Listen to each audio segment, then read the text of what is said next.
Can a glass of milk really slash your risk of type 2 diabetes? This is by Dwayne Miller, Senior Lecturer in Human Nutrition, Coventry University, UK. The disclosure statement, of course, says that he's spokesperson for the British Dietetic Association. The news media love nutritional stories, and there's something appealing about the idea of a single foodstuff that could prevent or cure disease. Just recently, this foodstuff was milk. Articles in The Sun, Daily Mirror, Daily Mail claim that drinking a glass of milk in the morning can slash your risk of type 2 diabetes, but is this what the study that the stories came from actually said? The research conducted by scientists in Canada was a small randomized controlled trial that looked at the effects of milk protein, whey, and casein on satiety, feeling full, and blood glucose levels over the course of a few hours. Although the researchers mentioned type 2 diabetes in their paper, saying that reducing blood glucose spikes after a meal as relevance for type 2 diabetes, they did not study the impact of drinking milk on the risk of developing diabetes. Type 2 diabetes takes years to develop, not hours. The researchers recruited 32 young, healthy participants to take part in their study. The participants fasted overnight and were given a breakfast of cereal and either water or a drink based on skimmed milk with different amounts of proteins. 5 different combinations of water and milk with different amounts of proteins, caseins, and whey were consumed by the participants a week apart.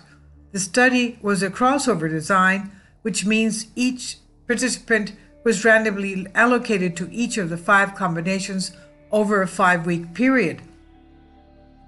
The energy provided by the breakfast was a typical size, close to the number of calories recommended by Public Health England.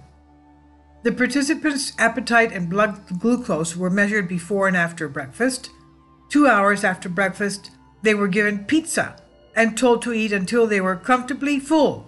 Well, I'm going to tell you, my secret is I would eat the whole pizza. Now, appetite and blood glucose were measured for up to an hour after the pizza meal. The results suggest that consuming milk protein with a meal slows down the release of glucose into the blood, but it makes no difference to appetite over a 2-hour period. However, the whey protein concentrate reduced appetite after the second meal compared with skimmed milk. So what do these results mean? Well, from a study that fed cereal and pizza all within 3 hours, more protein, especially whey, resulted in the slightly lower glucose and hunger levels in healthy people.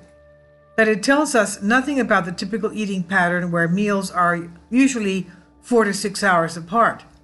Also, the researchers did not explore the effect of their protein-boosted milk on appetite hormones or on measurable health outcomes such as weight loss. Less clickbait science.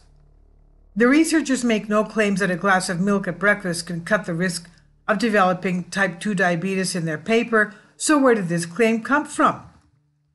Although news media can overplay research findings, they must get their ideas from somewhere. In this case, the press release on the journal publisher's website stated a, quote, change in breakfast routine may provide benefits for the management of type 2 diabetes, end quote, even though the study only included healthy young adults who did not have diabetes.